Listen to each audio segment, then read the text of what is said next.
Hello good evening बच्चों। तो start करते हैं आज वाली क्लास में। हम क्लास 9 का chapter how force affect motion का सेकंड पार्ट कर रहे हैं। इससे पहले चैप्टर की स्टार्टिंग हम फर्स्ट वीडियो में कर चुके थे, इससे पहले वाली वीडियो में कर चुके थे। अब हम उसको आगे कंटिन्यू करते हैं। ठीक है, देखते हैं क्या है आगे वीडियो में। कल वाली क्लास में देखो बच्चा, मैं एक बार फोर्स का आपको छोटा सा रिकैप देता हूं जिसको आपको समझने के लिए बहुत इंपॉर्टेंट रहेगा। कल वाली क्लास का रिकैप हो जाएगा बच्चे। सबसे पहले हम पढ़ रहे हैं फोर्स के बारे में। किसके बारे में? फोर्स। भैया फोर्स क्या होता है? फोर्स इज अ पुश और पुल।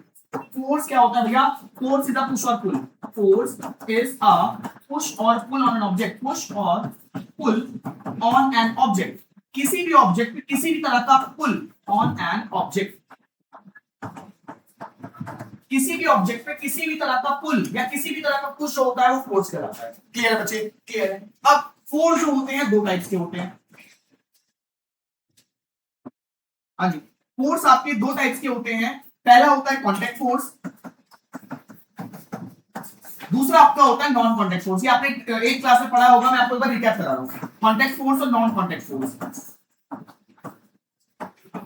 कांटेक्ट फोर्स वो होता है जिसमें हमें फोर्स लगाने के लिए वस्तु के कांटेक्ट में आना पड़े, वस्तु को टच करना पड़े, उसको कांटेक्ट फोर्स बोलते हैं। नॉन कांटेक्ट फोर्स वो होता है जिसमें हमें वस्तु को कांटेक्ट में ना आना पड़े, बिना वस्तु को छुए ही हम उस पे फोर्स लगा सके। फॉर एग्जांपल देखिए बच्चा, कांटेक्ट फोर्स क्या होता है? अगर मुझे ये पेन है, अगर मुझे इस पेन को उठाना है तो मुझे इसको टच करना पड़ेगा, इसके कांटेक्ट में आना पड़ेगा, मुझे इसके कांटेक्ट में आना पड़ेगा। तो वो फोर्स जिसको लगाने के लिए हमें वस्तु के कांटेक्ट में आना पड़े, वो फोर्स जिसको लगाने के लिए हमें वस्तु के कांटेक्ट में आना पड़े, वो कांटेक्ट फोर्स कहलाता है। फॉर एग्जांपल एक चेयर है, ठीक है। अब इस चेयर को मेरे को अपनी तरफ खींचने के लिए मुझे इसके कांटेक्ट में आना पड़ रहा है, मुझे इसको टच करना पड़ रहा है। तो ऐसे फोर्स को मैं क्या बोलूंगा? Contact force. क्या बोलूंगा? Contact force. ठीक है बच्चे। अब नॉन कांटेक्ट फोर्स क्या होते हैं? अब कुछ फोर्स ऐसे होते हैं जो बिना एक दूसरे के कांटेक्ट में आती है अपने आप का एक्शन दिखाते हैं। जैसे मैग्नेट है भाई, मान लीजिए यहाँ पे मैंने एक मैग्नेट रखी है, एक सेकेंड, यहाँ पे मैंने एक मैग्नेट रखी है, यहाँ पे मैंने मैग्नेट रखी है, नॉर्थ साउथ, ये नॉर्थ साउथ। अब देखो ये अपोजिट पोल एक दूसरे के सामने है। जैसे ही ये इसके मैग्नेटिक फील्ड के अंदर आएगी, ये दोनों मैग्नेट एक दूसरे को अट्रैक्ट कर देंगे बिना टच करे। बेशक से मैं इन दोनों को दूर दूर रखूं, बिना एक दूसरे को टच करे एक दूसरे अट्रैक्ट कर लेंगे, एक दूसरे को अट्रैक्ट कर लेंगे। ऐसे फोर्स को नॉन कांटेक्ट फोर्स बोलते हैं, जिससे फोर्स लगाने के लिए कांटेक्ट में आने की जरूरत ना पड़े। ठीक है, ऐसा ही ग्रेविटी के साथ भी होता है। भाई अर्थ है, आपको पता है अर्थ सभी चीजों को अपनी तरफ खींचती है।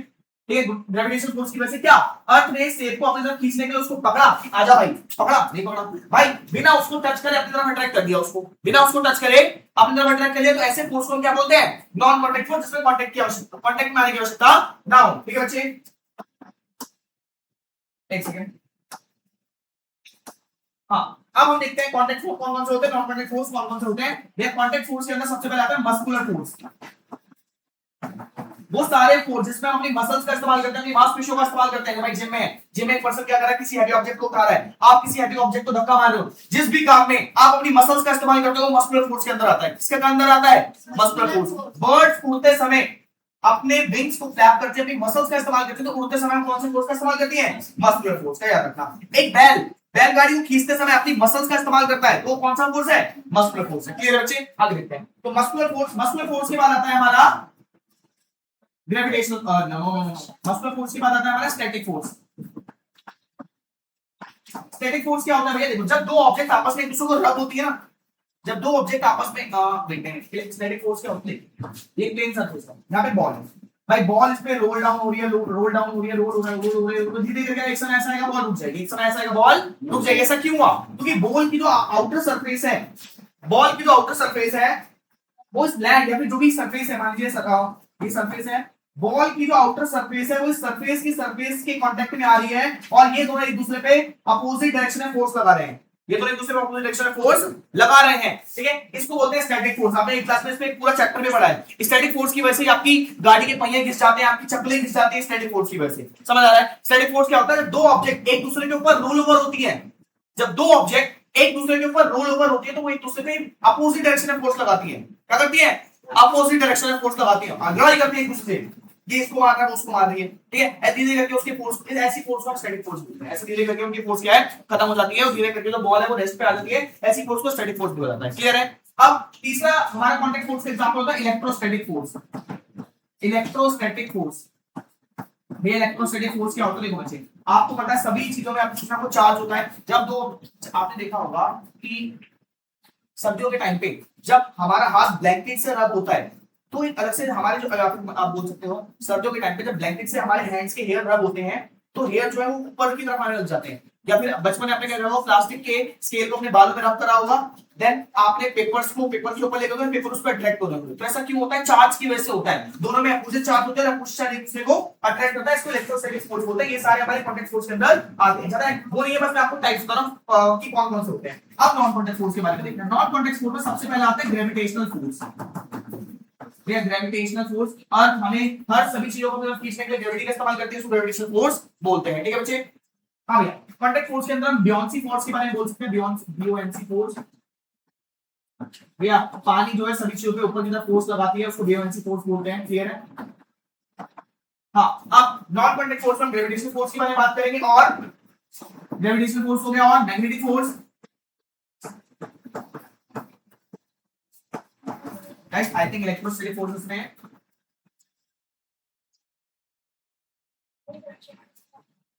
Friction force. वेट रुक जाओ गाइस, एक छोटा सा बस मिस्टेक। हाँ, ये इलेक्ट्रोस्टैटिक फोर्स है। इलेक्ट्रोस्टैटिक फोर्स किसमें है? ये इलेक्ट्रोस्टैटिक फोर्स हमारा इसमें आएगा। इलेक्ट्रोस्टैटिक फोर्स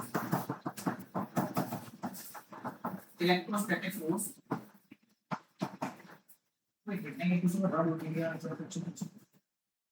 स्टैटिक फोर्स ये इलेक्ट्रोस्टैटिक फोर्स। एक सेकंड। इलेक्ट्रोस्टैटिक भैया, ये स्टैटिक फोर्स हो गया हमारा, मस्कुलर फोर्स हो गया, स्टैटिक फोर्स हो गया। अब यहाँ पे आएगा फ्रिक्शनल फोर्स। इलेक्ट्रोस्टैटिक फोर्स एक स्टैटिक फोर्स ही होता है। यहाँ पे आएगा फ्रिक्शनल फोर्स। और नॉन मैग्नेटिक फोर्स में ग्रेविटेशन फोर्स हो गया, मैग्नेटिक फोर्स हो गया, और कौन सा फोर्स आ सकता है? ठीक है, देखिए आपके कॉन्टैक्ट फोर्स और नॉन कॉन्टैक्ट फोर्स के एग्जांपल्स हैं। ठीक है, एक सेकंड। हां जी क्लास, तो आपको ये समझ आया भाई, फोर्स दो तरह के होते हैं, कॉन्टैक्ट फोर्स और नॉन कॉन्टैक्ट फोर्स। मतलब जिस ऑब्जेक्ट पे फोर्स लगाने के लिए उसको टच करना पड़े कॉन्टैक्ट फोर्स होगा, टच ना करना पड़े तो नॉन कॉन्टैक्ट फोर्स होगा। इसके बाद मैंने आपको बताया था भैया इफेक्ट ऑफ फोर्स। ये फोर्स के क्या इफेक्ट होते हैं? देखो बच्चे, फोर्स क्या करता है भाई? Can change speed. भैया स्पीड को चेंज कर सकता है, डायरेक्शन को चेंज कर सकता है, शेप को और साइज को चेंज कर सकता है। ठीक है भैया, मोशन को चेंज कर सकता है। मोशन को चेंज करना इन द सेंस भैया रेस्ट से मोशन में ला सकता है, मोशन से रेस्ट में ला सकता है। ठीक है, तो ये आपके इफेक्ट ऑफ फोर्स होते हैं। इफेक्ट ऑफ फोर्स के बाद हमने देखा भैया फोर्स कैसी क्वांटिटी है? फोर्स एक वेक्टर क्वांटिटी है। फोर्स कैसी क्वांटिटी है? Vector quantity in the sense भैया फोर्स में मैग्नीट्यूड भी होता है। वेक्टर क्वांटिटी का मतलब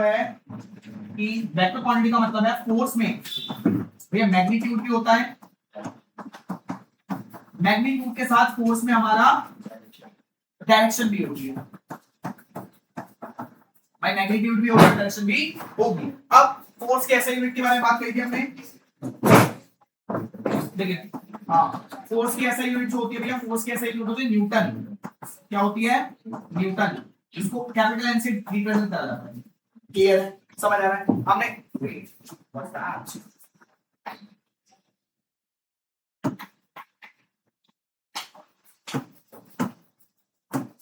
हाँ, फोर्स की ऐसा यूनिट होती है न्यूटन होती है।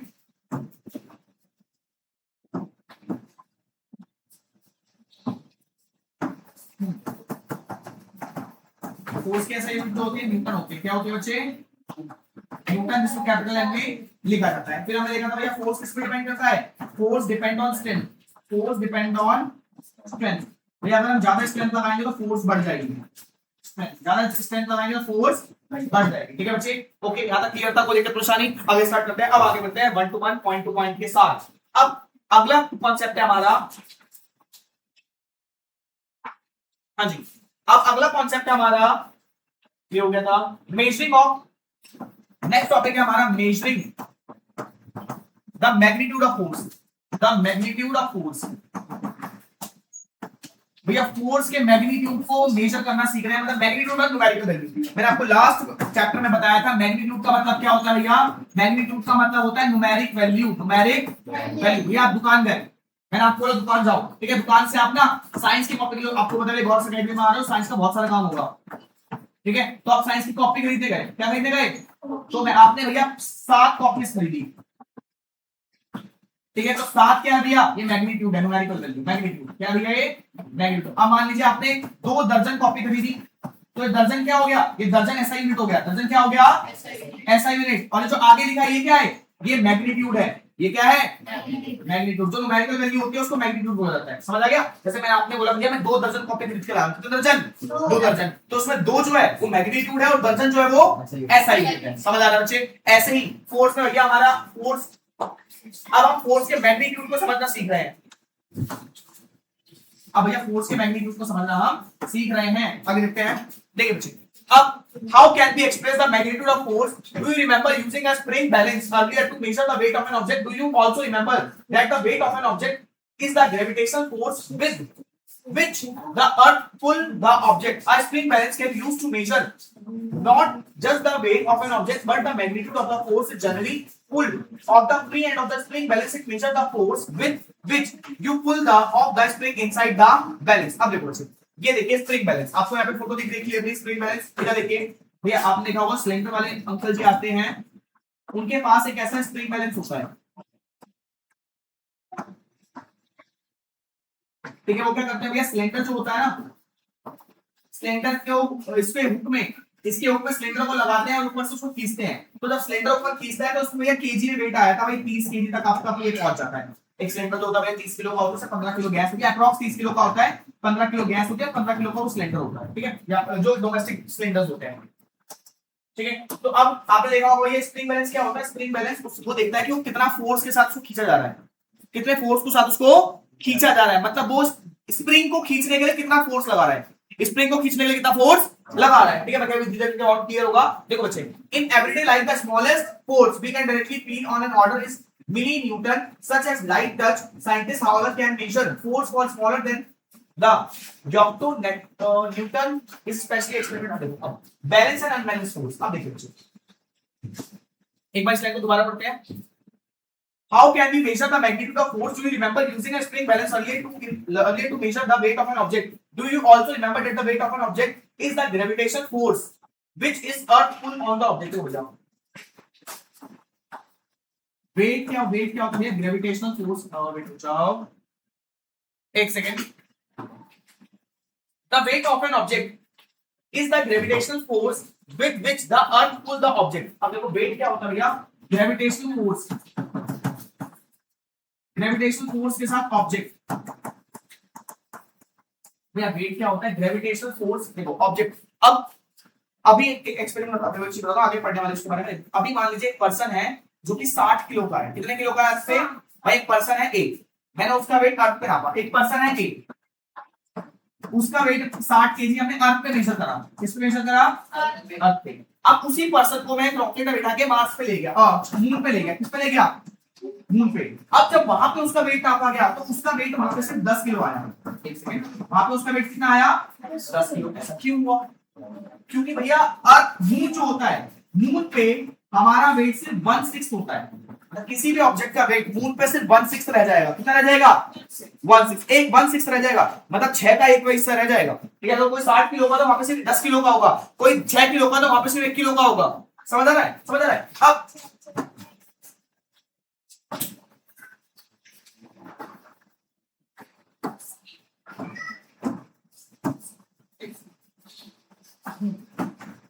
अगर कोई चीज यहां पर 60 किलो की है, वहां पे सिर्फ 10 किलो की रहेगी, क्योंकि मून पे हमारा वेट सिर्फ 1/6 रह जाता है, ठीक है। मून का साइज अर्थ के साइज से 1/6 है, इसकी वजह से ये होता है, ठीक है। आगे तो हम ये देख रहे हैं वेट क्या होता है, वेट क्या होता है ऑब्जेक्ट की डेंसिटी के साथ, ऑब्जेक्ट के मास के साथ। मास मतलब एक्चुअल में वेट, वेट कितना है ऑब्जेक्ट में, मास का मतलब एक्चुअल में वेट कितना है ऑब्जेक्ट में, ऑब्जेक्ट के अंदर कितने इलेक्ट्रॉन्स प्रोटॉन्स है, उसको मास बोलते हैं, क्या बोलते हैं, मास। क्या बोला जाता है, एक सेकेंड,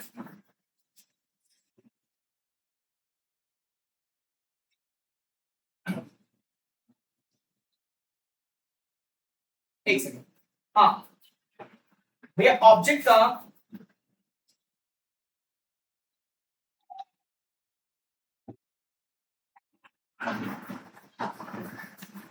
हाँ जी, मैं बता रहा था कि हमारा भाई मास एक अलग कॉन्सेप्ट है और वेट एक अलग कॉन्सेप्ट है। अभी इसके बारे में आगे आप पढ़ोगे, टेंशन नॉट, बट अभी आप थोड़ा चीज के बारे में देख लो। देखो देखो मास मतलब actual wait of an object, मतलब एक ऑब्जेक्ट के अंदर कितने इलेक्ट्रॉन्स है, कितने प्रोटॉन्स है, मतलब उसके अंदर कितना सामान है, उसके हिसाब से जो उसका भार होता है ना, उसको मास बोलते हैं। क्या बोलते हैं? मास। अब वेट क्या होता है भैया? वेट होता है भैया mass plus gravitational force, mass plus gravitational force, gravitational force. अब देखो एक ऑब्जेक्ट है भैया इधर, ये मान लीजिए ब्रिक है, एक ईंट है, ठीक है। मैंने ईंट को भाई मेजर करा, तराजू में मैंने ईंट को तोला, ईंट आई भाई 5 किलो। कितनी आई? 5 किलो। लेकिन एक्चुअल में 5 किलो की नहीं है। अगर मैं इसी का वेट मुंह पे नापूंगा तो 5 किलो नहीं रहेगा। जब मान लीजिए ये इस ईंट का वेट आया 6 केजी, तो अगर मैं मुंह पे नापूंगा तो सिर्फ 1 किलो की रहेगी। तो भैया इसका एक्चुअल वेट 5 किलो नहीं है, 6 किलो भी, 1 किलो भी नहीं है। इसके वेट कुछ और है, इसका वेट कुछ और है, इसका मास कुछ और है भैया। अब जब मास में ग्रेविटेशनल फोर्स लग रहा है तो इसके साथ हमें इसका वेट मिल रहा है। किसको समझ आ गया? एक बार दोबारा देखो, दोबारा देखो भैया। आप लोगों ने स्कूल का बैग टांग रखा, आप लोगों ने स्कूल का बैग टांग रखा है। अब आप स्कूल के बैग के साथ अपना वेट नाप रहे हो। स्कूल के बैग के साथ आप एक वेटिंग मशीन पे चल गए। आप एक वेटिंग मशीन है हमारे पास, मान लीजिए बहुत सेकंड में हम वेटिंग मशीन ले आए, हम कह रहे हैं आज सब बच्चों को वजन तोलेंगे, ठीक है। तो आप लोग क्या करा? आप लोग सभी बैग टांग के वेटिंग मशीन पे चढ़ गए एक करके, ठीक है। तो भाई किसी का वेट कितना आया? किसी का वेट 10 किलो, 50 किलो आया, किसी का 60 किलो आया, किसी को 70 किलो आया। लेकिन क्या एक्चुअल में आपका वो वेट था? नहीं, एक्चुअली आपका वेट नहीं था वो। क्यों? क्योंकि आपने बैग टांग रखा था, बैग का वेट आपके साथ था। सेम ऐसे ही अर्थ पे होता है, जब भी हम वेट नापते हैं तो वो आपका एक्चुअल वेट नहीं होता, क्योंकि उसके साथ आपके ऊपर ग्रेविटेशनल फोर्स भी लग रहा होता है। ग्रेविटेशनल फोर्स की वजह से आपका वेट आता है। समझ आ रहा है? अगर हम ग्रेविटेशनल फोर्स को किस तरीके से हटा दें, तब जो आपका वेट आएगा वो आपका एक्चुअल वेट होगा। उसको हम मास बोलते हैं। क्या बोलते हैं? जो आपके अंदर एक्चुअल जितने नंबर ऑफ सेल्स है आपके अंदर, जितनी चीजें आपके अंदर, उसका जो भार होगा उसको हम मास बोलते हैं। क्या बोलते हैं?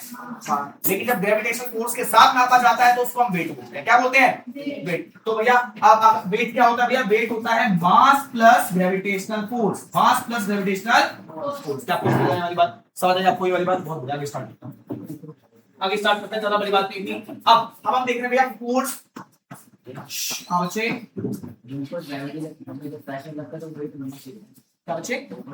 हाँ आपके ऊपर प्रेशर पड़ता है तो आपका वेट बढ़ जाता है। एक्चुअल में जो आपका मास है वो कम है, एक्चुअल में जो आपका मास है वो कम है, लेकिन ग्रेविटेशनल फोर्स लगने की वजह से आपका मास ज्यादा आ रहा है। आपका जो वेट है वो मास वेट के फॉर्म में ज्यादा आ रहा है। समझ आ गया? पूछ रहे हैं और कुछ नहीं? आगे होते हैं इधर। अब हम देख रहे हैं फोर्स में दो टाइप्स के और होते हैं। फोर्स होते हैं दो तरह के, बैलेंस और अनबैलेंस। भैया बैलेंस फोर्स और अनबैलेंस फोर्स, ये क्या होता है? पीछे जो हमने देखा था वो हमने देखा type of force, type of force. जिसमें हमने कांटेक्ट और नॉन कांटेक्ट को हमने देखा था भाई टच के आधार पर देखा था कि भैया चीजों के कांटेक्ट में आना पड़ रहा है या नहीं आना पड़ रहा है, उसके आधार पर देखा था। अब हम फोर्स के हिसाब से देख रहे हैं किसी ऑब्जेक्ट पे लगाने पे। अगर मैं किसी भी ऑब्जेक्ट पे फोर्स लगा रहा हूं तो हो सकता है बैलेंस फोर्स लगा रहा हूं, हो सकता है अनबैलेंस फोर्स लगा रहा हूं। अब देखते हैं बैलेंस फोर्स क्या होता है, अनबैलेंस फोर्स क्या होता है। इधर सबसे पहले इसको पार्टीशन कर लेते हैं भैया।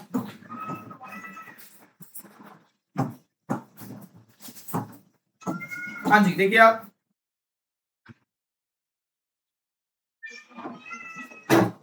हाँ जी अब देखते हैं।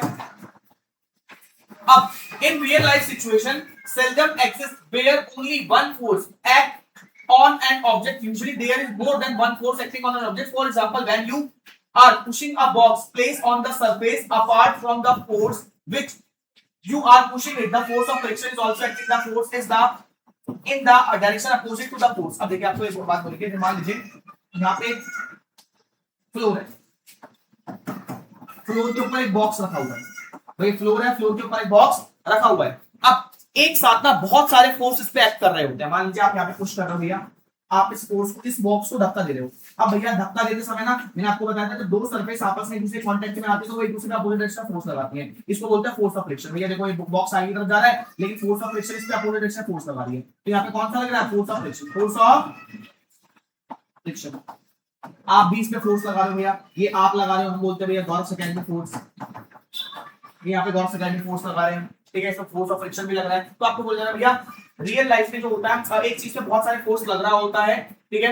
नेक्स्ट, और take the example of a ball floating on the water. Two forces are acting on the gravitational force or the downward force, Bouncing force upward. In each case, what is the effect of force when more than one force is acting on an object in rest motion? Have you ever played a game of a tug of war when the अब ये इसमें इतने सारा force लग रहे हैं, इस पे ग्रेविटेशनल फोर्स भी लग रहा है, फोर्स ऑफ फ्रिक्शन भी लग रहा है, ठीक है। मान लीजिए मैंने यहाँ पे फोर्स लगाया इस चेयर को धक्का लगाने के लिए, एक चेयर मेरे पास सामने बॉक्स है, मैं बॉक्स को धक्का दे रहा हूँ, अब फ्रिक्शन उसको अपोजिट डायरेक्शन में धक्का दे रहा होगा।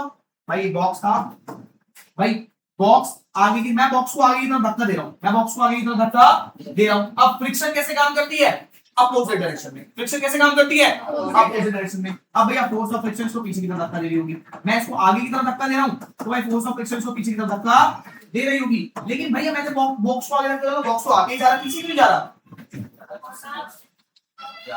जा रहा, क्योंकि मैंने ज्यादा फोर्स लगाई है, तो भैया मैं देख रहा हूं भैया डिस्प्लेसमेंट वही होगा, जहां ज्यादा फोर्स होगी, ग्रेटर फोर्स जहां पे होगी वहीं पे डिस्प्लेसमेंट होगा। अगर मान लो फोर्स ऑफ फ्रिक्शन ज्यादा हो तो बॉक्स पीछे की तरफ आता, समझ आ रहा है भाई, डिस्प्लेसमेंट वही होगी जहां ग्रेटर फोर्स होगा, ठीक है। सेम ऐसा ही होता है। एक और एग्जांपल आपको दे रखा है, मान लीजिए बकेट है आपके पास, बकेट के अंदर भाई पानी भरा हुआ है, बॉल है ऊपर, अब भैया ग्रेविटेशनल फोर्स इसको नीचे की तरफ धक्का दे रही है, लेकिन पानी इसको ऊपर की तरफ धक्का दे रहा है, बियॉन्सी फोर्स, लेकिन बॉल ऊपर की तरफ आ रही है, क्यों, क्योंकि बियॉन्सी फोर्स ज्यादा है, हमने पढ़ा डिस्प्लेसमेंट वही होगा जहां पे ग्रेटर फोर्स होगी, ठीक है। एक बार दोबारा पढ़ते हैं भैया इस टॉपिक को, बहुत इंपॉर्टेंट टॉपिक था और मेरे टॉपिक था। हाँ भैया, तो हमने देखा भैया डिस्प्लेसमेंट वही होती है, displacement always take place in the direction of greater force,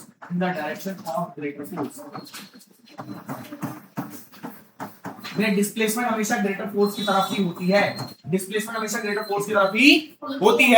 greater force आगे की तरफ पुश कर रहा है तो वो आगे की तरफ जाएगी, ग्रेटर फोर्स पीछे की तरफ पुश कर रहा है तो वो पीछे की तरफ जाएगी। समझ आ रहा है। अब आपको इसका एग्जांपल दे रखा है, आपने भैया टग ऑफ बॉल, ये इसका एग्जांपल दे रखा है आपको, टग ऑफ बॉल क्या होता है भैया, रस्सा कस्सी। अब मान लो यहाँ पे एक फ्लैग लगा हुआ है, यहाँ पे ए टीम है, यहाँ पे बी टीम है। अब देखिए ए टीम इसको अपनी तरफ खींच रही है, बी टीम इसको अपनी तरफ खींच रही है, ठीक है। अब मान लीजिए ए टीम में सारी लड़कियां हैं, बी टीम में सारे लड़के हैं,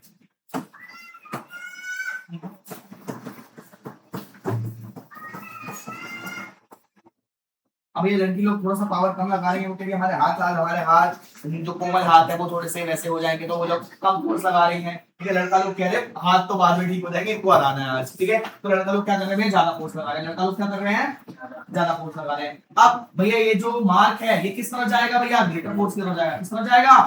अब मान लीजिए इस तरफ भी लड़कों की जगह लड़कियां, अब मान लो इस तरफ भी लड़कियों की जगह लड़के आ गए, और दोनों तरफ बराबर फोर्स लगाया जा रहा है, यहाँ पे 50 न्यूटन का फोर्स लगा रहे हैं, यहाँ पे 50 न्यूटन का फोर्स लगा रहे हैं, तो क्या होगा भैया, जो पॉइंट है वो हिलेगा ही नहीं, एक बार दोबारा पढ़ते हैं फिर आपको समझाता हूं बच्चे। Next, have you ever played a game of tug of war where two teams pull a rope in opposite direction? If both the teams pull the rope with equal force, the force does not move. Such two forces which are equal magnitude but opposite direction are called balance force. अब देखो बच्चे क्या होगा है। अब मैंने example लिया भैया, एग्जांपल में क्या था, दोनों तरफ से बराबर फोर्स लग रहा था, अपोजिट डायरेक्शन में। भैया मान लो ये इस तरफ से 50 न्यूटन फोर्स लग रहा है, इस तरफ से 50 न्यूटन का फोर्स लग रहा है, दोनों तरफ से बराबर फोर्स लग रहा है, अब दोनों तरफ से अपोजिट डायरेक्शन में बराबर फोर्स लगता है तो उसको क्या बोलते हैं, बैलेंस फोर्स। क्योंकि दोनों तरफ बैलेंस फोर्स है भैया, इसलिए कोई डिस्प्लेसमेंट नहीं होगा, तो ये बैलेंस फोर्स क्या होता है, हम सबसे पहले चीज के बारे में बैलेंस फोर्स। भाई बैलेंस फोर्स क्या होता है, बैलेंस फोर्स के बारे में देखते हैं। हाँ भैया, when two equal forces acted, when two equal force act on an object, ये जब दो इक्वल फोर्स एक ऑब्जेक्ट पे एक्ट करेंगी, बट इन डिफरेंट डायरेक्शन, या फिर अपोजिट डायरेक्शन, बट इन भैया, बट इन अपोजिट डायरेक्शन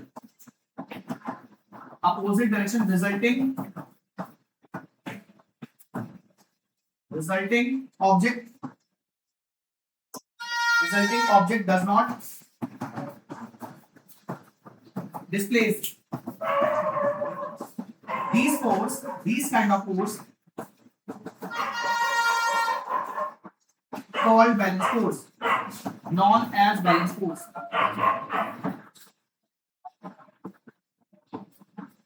भैया जब एक ऑब्जेक्ट पे दोनों तरफ से बराबर फोर्स अपोजिट डायरेक्शंस में बराबर फोर्स लगाई जाती है तो क्या होता है भाई, वो ऑब्जेक्ट डिस्प्लेस नहीं करती, अपनी जगह पे ही रहती है। ऐसी फोर्स को बैलेंस फोर्स कहते हैं। क्या कहते हैं? Balance force. चलो भाई बैलेंस फोर्स का एग्जांपल देखते हैं। ठीक है भैया, यहाँ से दो बच्चे आ जाओ, एक आ जाओ विकास भाई, विकास आ जाओ, एक आ जाओ मानस, जल्दी फास्ट, विकास और मान दोनों आ जाओ जल्दी फास्ट, जल्दी विकास और मान जल्दी आइए फास्ट। भाई हमारे पास बुक है, बुक की बिल्कुल भी डिसरिस्पेक्ट नहीं करनी। देखो भैया यहाँ पे आप इसको पकड़ो, यहाँ पे आप इसको पकड़ो, भाई दोनों ही अपनी तरफ खींच। देखो ये कौन सी डायरेक्शन, भाई ये लेफ्ट साइड पे है, ये राइट हैंड साइड पे है। अब ये दोनों बराबर फोर्स से इसको खींच रहे हैं, भाई खींचो दोनों। भाई ये भी मान के चलते हैं, ये भी 50 न्यूटन का फोर्स लगा रहा है, ये भी 50 न्यूटन का फोर्स लगा रहा है। देखो दोनों बराबर फोर्स लगा रहे हैं, प्रॉपर करो उसको, दोनों बराबर फोर्स कर रहे हैं। फोर्स लगाओ आराम से, एक भाई बराबर लगाओ, फोर्स बराबर लगा रहे दोनों। तो इस केस में क्या हो रहा है, ये ऑब्जेक्ट मूव नहीं कर रही। अगर मैं इसके ऊपर कुछ रख दूं तो वो मूव नहीं करेगा। फॉर एग्जांपल मैंने अपना फोन इसके ऊपर रख दिया, मैंने ये रिमोट इसके ऊपर रख दिया, भैया दोनों बराबर फोर्स लगा रहे हैं, मूव नहीं कर रही, ये मूव नहीं कर रही। ऐसे फोर्स को जिसमें किसी ऑब्जेक्ट पे दोनों तरफ से अपोजिट डायरेक्शन में बराबर फोर्स लगाया जाए, इसको हम बोलते हैं बैलेंस फोर्स। क्या बोलते हैं? अब मान लीजिए मैंने अपनी शक्तियां माधव को दे दी, ठीक है, अब माधव पे ज्यादा शक्ति आ गई, अब माधव ज्यादा फोर्स लगा रहा है। तो अब देखो क्या हुआ, अब ये जो ऑब्जेक्ट थी वो माधव की तरफ डिस्प्लेस हो गई। माधव जिस तरफ फोर्स लगाता उस तरफ चली गई। तो अब ऐसे फोर्स को बोलते हैं अनबैलेंस फोर्स, जहां पे एक तरफ कम फोर्स लगी होती है, एक तरफ ज्यादा फोर्स लगी होती है, और इसको हम अनबैलेंस फोर्स बोलते हैं। बहुत बढ़िया, अच्छे बैठो आराम से। हाँ भैया बैलेंस फोर्स तो समझ आ गया। When two equal forces acted on an object but in opposite direction, resulting object does not see displaced, these kind of force known as balance force. ऐसे फोर्स को क्या बोलते हैं भैया? Balance force. अब बढ़ते हैं दूसरे फोर्स की तरफ। However, if one team pull harder, it apply a force larger magnitude. The force are no longer balanced and the rope move in the direction of the larger force. The rope does not move in the force and the applied force. It are balanced force and this is not unbalanced. अब देखो, अब इसी का उल्टा होता है unbalanced force. Unbalanced force क्या होता है? When two forces act on an object but in different direction,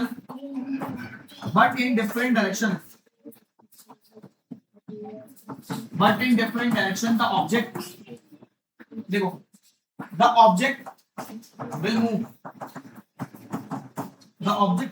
toward greater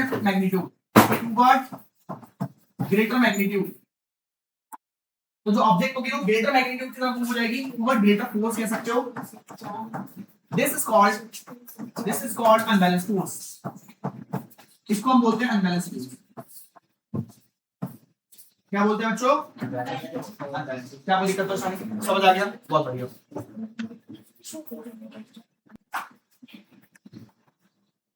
हाँ जी, आगे कंटिन्यू करते हैं। आगे बोला गया है, if the force applied on an object not balance, a non zero net force act on an object when. अब देखो सबसे पहले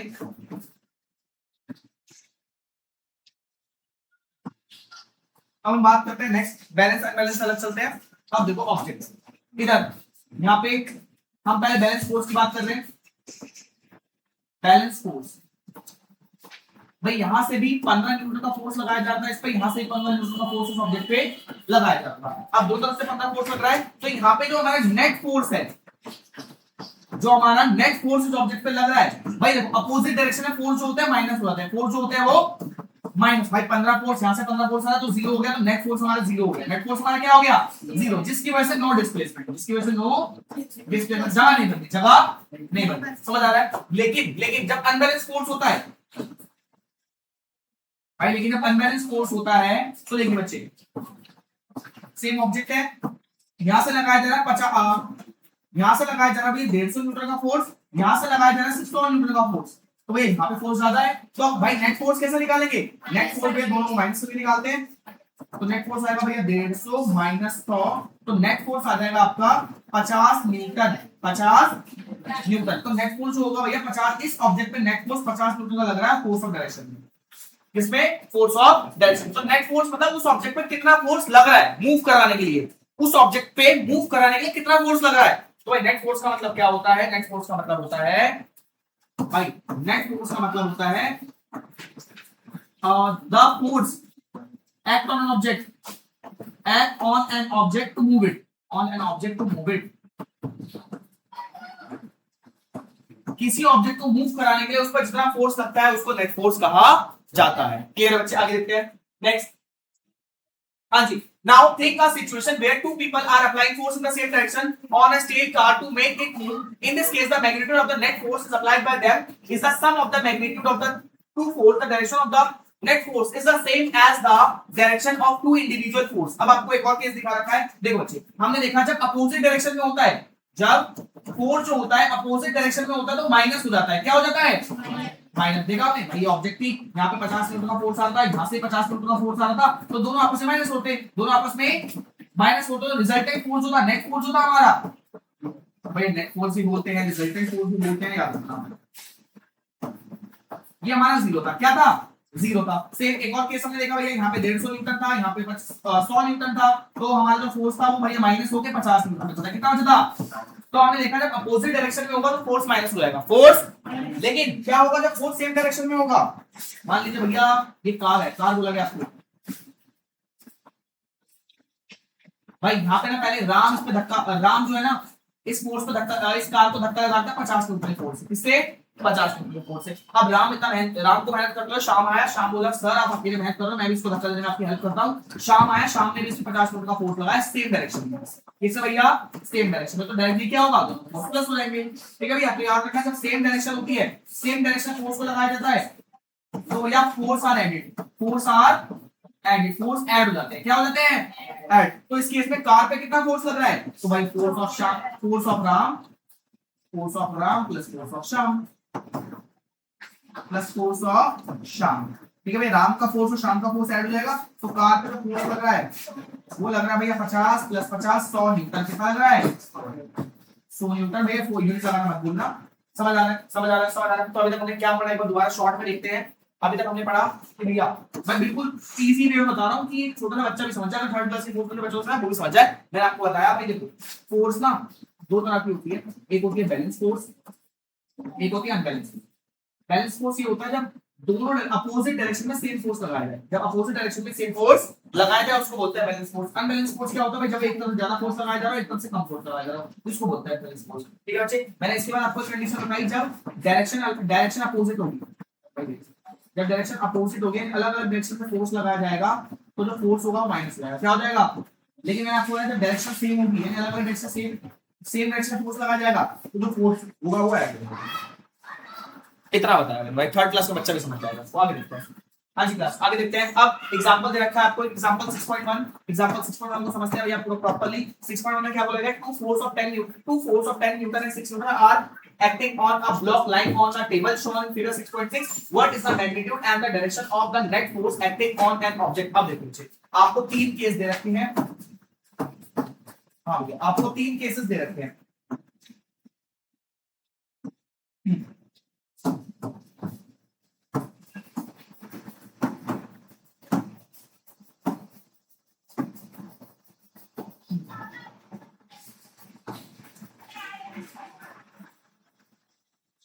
अब देखिए आपको भैया तीन केस दे रखे हैं। पहले केस में आपको दे रखा है एक ऑब्जेक्ट है, हाँ ये बॉक्स है, ठीक है, इसी बॉक्स को कॉपी कर लेते हैं।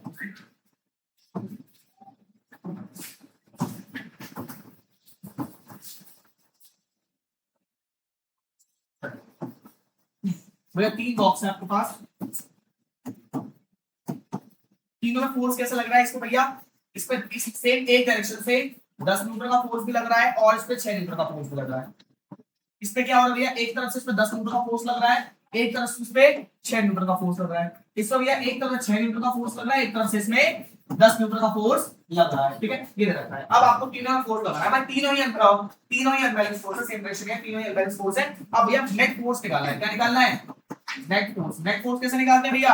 अब देखो यहाँ पे क्या होगा, same direction 10 Newton plus 6 Newton, तो यहाँ पे नेट फोर्स कितना आएगा? 16 न्यूटन। अब कौन सी डायरेक्शन में? ये लेफ्ट डायरेक्शन होती है, राइट डायरेक्शन होती है। अब acting toward the right side, तो भैया राइट साइड 16 न्यूटन आ जाएगा। अब object move toward right side, object move toward right side, toward right side. तो ऑब्जेक्ट होगी राइट साइड मूव करेगी, ऑब्जेक्ट होगी राइट साइड मूव करेगी। समझ आ गया? अब तो ये बता दो भैया। अब देखो यहाँ पे नेट फोर्स कैसे निकालेंगे, नेट फोर्स कैसे निकालेंगे भैया? देखो 10 न्यूटन अपोजिट डायरेक्शन है माइनस 6 न्यूटन, तो आ जाएगा 4 न्यूटन। अब कौन सी डायरेक्शन में? Toward right side, toward right side.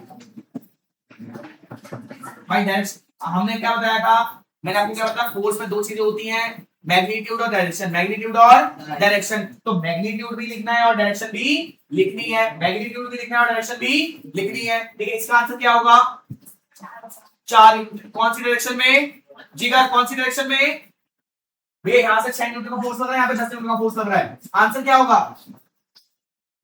Answer क्या होगा भाई? यहां लग रहा है 6 न्यूटन का फोर्स और यहां लग रहा है 10 न्यूटन का फोर्स। आंसर क्या होगा? नेक्स्ट फोर्स क्या होगा? 4। किस डायरेक्शन में? किस डायरेक्शन में? फर्स्ट भैया ये लेफ्ट साइड है राइट साइड है, ऑब्जेक्ट किस तरफ मूव करेगी? Left side. किस साइड मूव करेगी? तो भैया देखो नेट फोर्स कैसे निकालना है, बहुत आसान है भाई। 6 न्यूटन अपोजिट डायरेक्शन में माइनस 10 न्यूटन। ठीक है, तो 4 न्यूटन का आंसर आएगा आपका। ठीक है, toward left side, toward left side, toward left. भाई माइनस में नहीं लिखना है आपको, माइनस में नहीं लिखना है आपको, इस बात पर ध्यान रखना। ऑब्जेक्ट हमेशा 10 बड़ी फोर्स पहले लिख जाएगी। ठीक है, greater force minus lower force होता है भैया। एक सेकंड भैया, हमेशा जो आंसर होता है वो greater force minus lower force होता है। ग्रेटर फोर्स हमेशा आपको पहले लिखना है, ग्रेटर फोर्स हमेशा आपको पहले लिखना है, इस बात पर ध्यान रखना। ठीक है, आपकी फोर्स कोई नेगेटिव में नहीं आएगी। आगे स्टार्ट करते हैं। समझ आया? 6.1 समझ आया? आगे देखते हैं बस। अब बियॉन्ड टू गो बियॉन्ड। अब देखो थोड़ा आगे एक अलग टॉपिक रखा है। आपने बोला there is situation in which force do not act parallel और opposite to each other but they are act as an angle to each other. You will learn in higher grades how to calculate net force in such cases. अब देखो कई बार ऐसा होता है कि force opposite direction में ना लगकर फोर्स किसी एंगल पे लगते हैं, फोर्स किसी एंगल पे लगते हैं। मान लीजिए ये मैंने एक सेकंड यहाँ पे मान लीजिए, यहाँ पे मैंने हाँ, अब यहाँ पर मैंने एक लाइन दी। अब यहाँ पे क्या हो रहा है? हाँ, अब मान लो यहाँ पर से यहाँ से फोर्स लगा रहा है, यहाँ से फोर्स लगा रहा है। यहाँ पे भी फोर्स लग रही है और यहाँ से फोर्स लग रही है उसके। तो इस केस में किस तरह से काम करेगा देखो।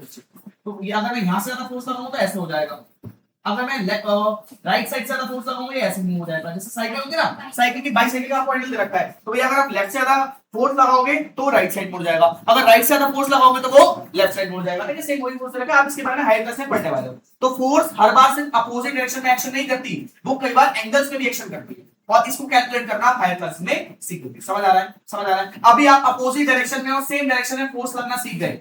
अभी हमने क्या सीखा भैया? अभी हमने नेट फोर्स निकालना सीखा। क्या निकालना सीखा? Net force. कौन से केसेस में? सबसे पहले भैया सेम डायरेक्शन में और सेम डायरेक्शन के बाद हमने अपोजिट डायरेक्शन, दो डायरेक्शन में करना सीखा। अब एंगल के बारे में हम आगे हायर क्लास में पढ़ेंगे।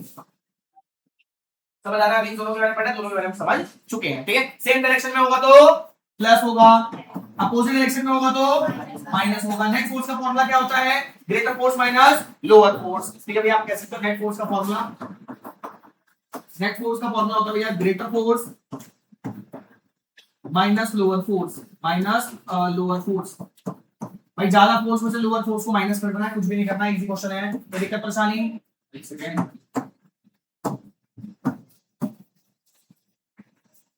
हाँ जी क्लास आगे देखते हैं। समझ आ गया? समझ आ गया? आगे स्टार्ट करें। बहुत बढ़िया। देखिए आगे, अब नेक्स्ट तो आपको वेट लिफ्टिंग वगैरह का दे रखा है, पॉज एंड पॉइंटर्स के बाद क्वेश्चन को सॉल्व करना है। आप weight lifter lift up barbell, list two forces that are acting in the barbell and are these force balance if the weight lifter keep the barbell steady. अब देखो आपको पता है कौन कौन सा फोर्स इस पे लग रहा है। तो भैया सबसे पहले इसको दो फोर्स लग रहे हैं। आपको भैया पहला क्वेश्चन दे रखा है यहाँ पे पहला पार्ट और इसका दूसरा पार्ट। तो भैया देखो, एक वेट लिफ्टर के पास में वेट होता है उठाने के लिए। ठीक है, आप जैसे इमेज देख सकते हो, उसके पास जो बर्बल है, अब ये इसको उठा लीजिए। एक बात अब आपको यहाँ पर क्या बताना है? एक वेट लिफ्टर है नेट फोर्स वाला। एक सेकंड, यहाँ पे देखिए एक वेट लिफ्टर है। उसने एक बर्बल को उठाया, बर्बल मतलब जो भाई वेट जिससे बॉडी बॉडी बनाते हैं, जिसमें दोनों साइड प्लेट्स लगी होती है, इसको बर्बल बोलते हैं, ठीक है। वेट लिफ्टर वो उसको उठा रहा है। अब जब उसको उठा रहा है तो उसमें कौन कौन से फोर्स लग रहे हैं? पहला फोर्स मस्कुलर फोर्स, पहला फोर्स कौन सा लग रहा है भैया? Muscular force. दूसरा फोर्स भाई ग्रेविटेशनल फोर्स जो लग रहा है, ग्रेविटी उसको नीचे से पुश कर रही है तो ग्रेविटेशन। दूसरा फोर्स कौन सा लग रहा है? ग्रेविटेशनल फोर्स, ठीक है। अब आपको बोला गया वेट लिफ्टर उसको भाई ऐसे खड़ा वो करा है, क्या सीधा उसको लेके खड़ा हुआ है, क्या ये दोनों बैलेंस फोर्स होगी है? वही देखो, अब एक बार दोबारा देखते हैं, आर दीस फोर्स, एक second, are these force balance keep the weight lifter keep the barbell steady. तो क्या बैलेंस फोर्स होगी? हाँ भाई दोनों बैलेंस फोर्स होगी, तो इसका आंसर यस ले सकते हैं, यस। मेरा वाला करेंगे भाई, मान लो भाई इधर ज्यादा फोर्स लगा, इधर कम फोर्स लगा तो भैया गिर जाएगा प्लेट्स।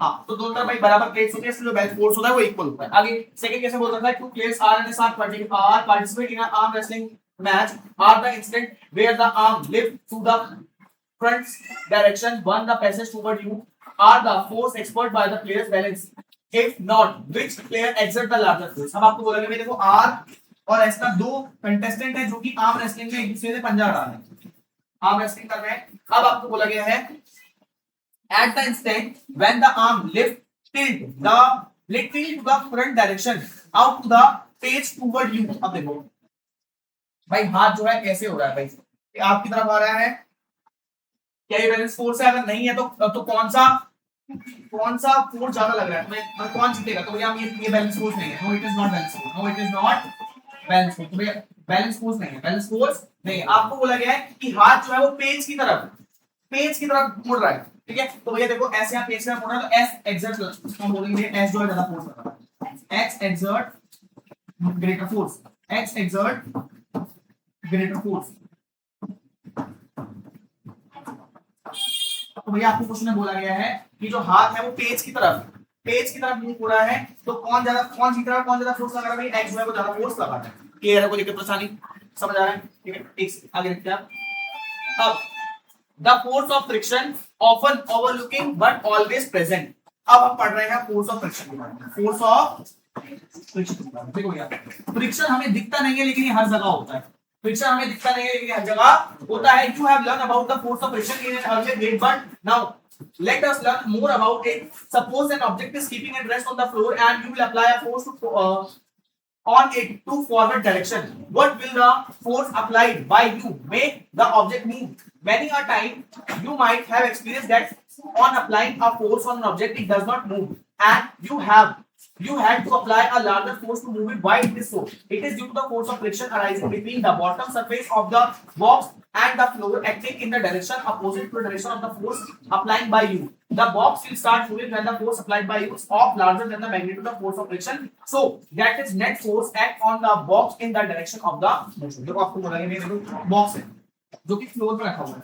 कई बार ऐसा होता है भाई जो भारी बॉक्स है, जब मान लीजिए अलमारी है, आपके घर में अलमारी है, आप अलमारी को धक्का दे रहे हो, बनी पड़ी है अलमारी कपड़ों से, आप अलमीरा को धक्का दे रहे हो लेकिन अलमीरा मूव भी नहीं कर रही है, आप अलमीरा फोर्स तो लगा रहे हो लेकिन कोई डिस्प्लेसमेंट नहीं हो रही है, क्यों नहीं हो रही है? क्योंकि भाई देखो अलमीरा जो है फ्लोर के कांटेक्ट में है, अलमीरा जो है फ्लोर के कांटेक्ट में है। अब जब दो सरफेसेस आपस में एक कांटेक्ट में होती है तो वो आपस में एक दूसरे पे अपोजिट डायरेक्शन में फोर्स लगाती है, नेचर होता है उनका, क्या होता है? नेचर है। तो ये उसमें फोर्स लगा रही है, ये इसमें अपोजिट डायरेक्शन में फोर्स लगा रही है, तो भाई अपोजिट फोर्स एक दूसरे पे लग रही है। तो इस अपोजिट फोर्स की वजह से हम इसमें भले ही फोर्स लगा रहे हैं लेकिन आगे नहीं बढ़ रहा है। लेकिन जब हम इस अपोजिट फोर्स से ज्यादा फोर्स लगाएंगे, जैसे मान लो यहाँ 50 न्यूटन का फोर्स इतना लग रहा है, अगर हम 70 न्यूटन का फोर्स लगाए तब जाके मोशन जो है वो आगे बढ़ता है। समझ आ रहा है? अब याद रखना जितना ज्यादा मास होगा उतना ज्यादा फोर्स ऑफ फ्रिक्शन काम होता है, जितनी ज्यादा बड़ी चीज होगी उतना ज्यादा सबको धक्का देना पड़ेगा, फोर्स लगाना पड़ेगा, उसको मूव कराना। क्लियर है? कोई दिक्कत नहीं? आगे नेक्स्ट आगे for the situation shown in figure 6.10, once the box start moving and you stop applying the force on it, the box slow down and come to a stop. You must have experienced this in many cases around you. You stop pedaling a cycle and after some time it come to rest. After traveling some distance, you stop pushing a ball and it come to rest after traveling some distance. Does it mean that you need to continue applying force to it on a moving object? We have to continue apply force to counter the force of friction, otherwise the force of friction acting against the direction of the motion and bring it to the rest. अब आपको बोला गया है, अगर आप इसको एक बार धक्का देके छोड़ दोगे तो भाई कुछ देर बाद तो दोबारा से नेक्स्ट पोजीशन पे आ जाएगी। क्यों? क्योंकि फोर्स ऑफ फ्रिक्शन दोबारा काम कर लेगी। मान लीजिए बॉल है, तो बॉल का एग्जांपल मैंने आपको पहले बताया था, बॉल है। अब एक बार बॉल पे आपने फोर्स लगा दी, एक बार बॉल को आपने धकेल दिया, अब भाई घूमता रहेगा घूमता रहेगा घूमता रहेगा, लेकिन फोर्स ऑफ फ्रिक्शन की काम तो धीरे धीरे इसकी स्पीड कम होगी और एक समय आएगा रुक जाएगा, एक समय ऐसा आएगा ये रुक जाएगा।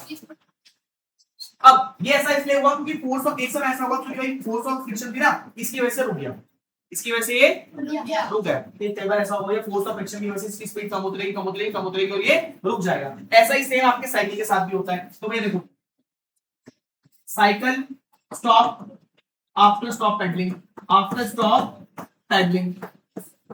भाई जब आप पेडलिंग करना बंद कर दोगे तो साइकिल भी रुक जाएगी, जब आप पेडलिंग करना बंद कर दोगे साइकिल भी रुक जाएगी। बॉल स्टॉप आफ्टर बॉल, इधर ball, ball stop after cover some distance।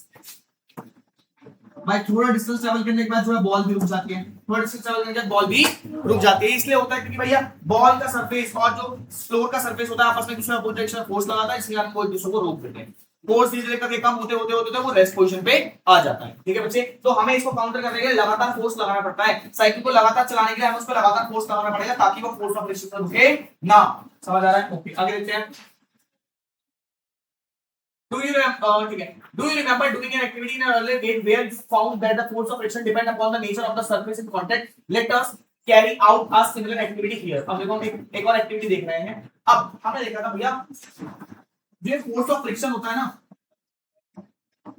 ये जो फोर्स ऑफ फ्रिक्शन होता है डिपेंड होता है सरफेस पे, डिपेंड होता है, डिपेंड ऑन सरफेस, सतह पे बेटा, फोर्स ऑफ फ्रिक्शन घर्षण बल।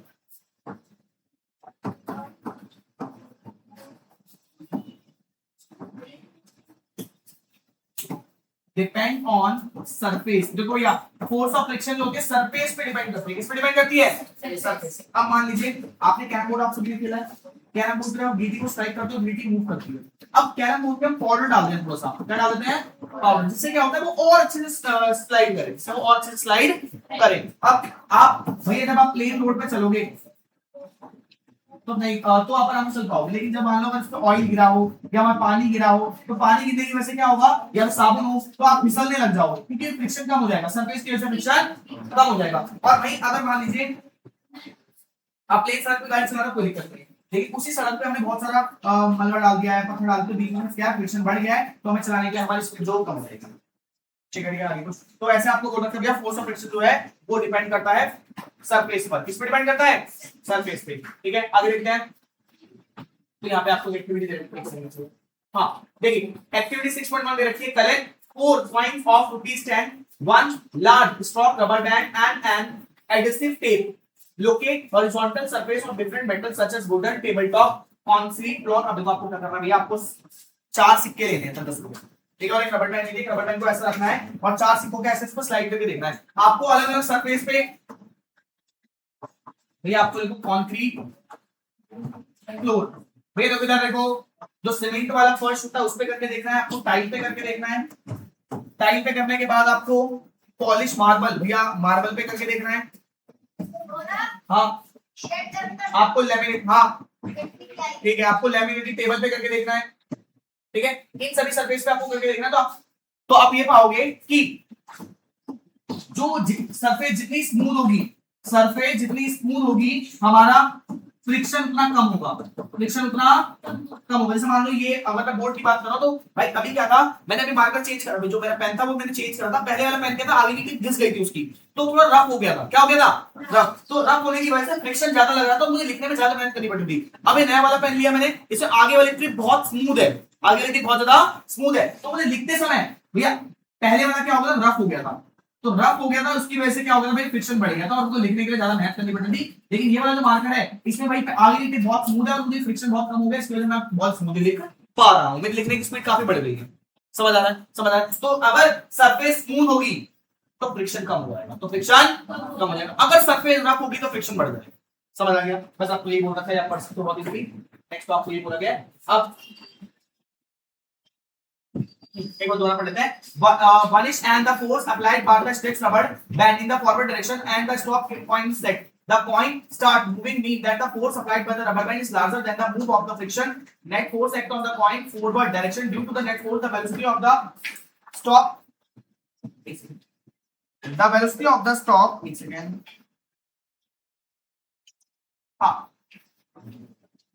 The velocity of the stack of point change from 0 to a certain value. So ये बोला क्या? How was the movement of the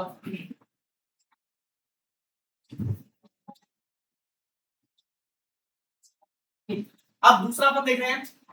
दूसरे एक्टिविटी देख रहे हैं. पहले एक्टिविटी समझ आई. पहले एक्टिविटी से हमने क्या कंक्लूजन निकाला? पहले एक्टिविटी से हमने ये समझा कि भाई अगर सरफेस अगर रफ होगी तो फ्रिक्शन ज्यादा होगा.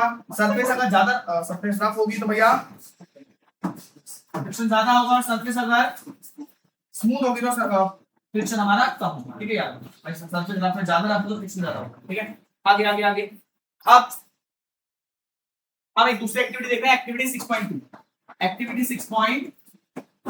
अब एक्टिविटी 6.2 में क्या बोला गया है? Take a spring balance and a wooden block. आपको एक स्प्रिंग बैलेंस लेना है और एक वुडन ब्लॉक लेना है. तो स्प्रिंग बैलेंस वही भैया तराजू वाला लगता लाना पड़ेगा आपको समझाने के लिए. स्प्रिंग बैलेंस वही भाई जिससे स्लेटर आपका वाला तराजू और एक वुडन ब्लॉक लेना है. लकड़ी का टुकड़ा लेना है. ठीक है. Next, place the spring balance in a horizontal position on the surface.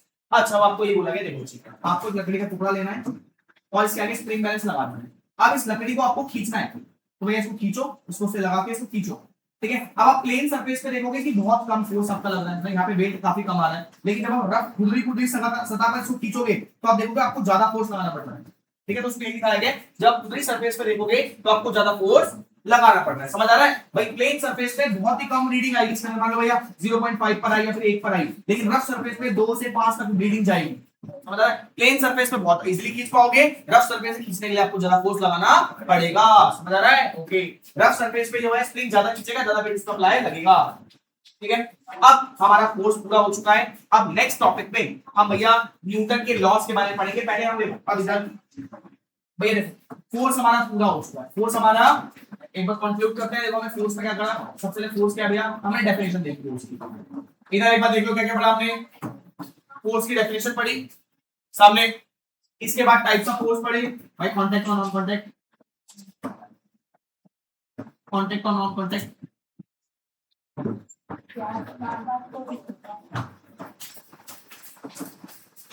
Contact force और नॉन कांटेक्ट फोर्स पढ़ा हमने. इसके बाद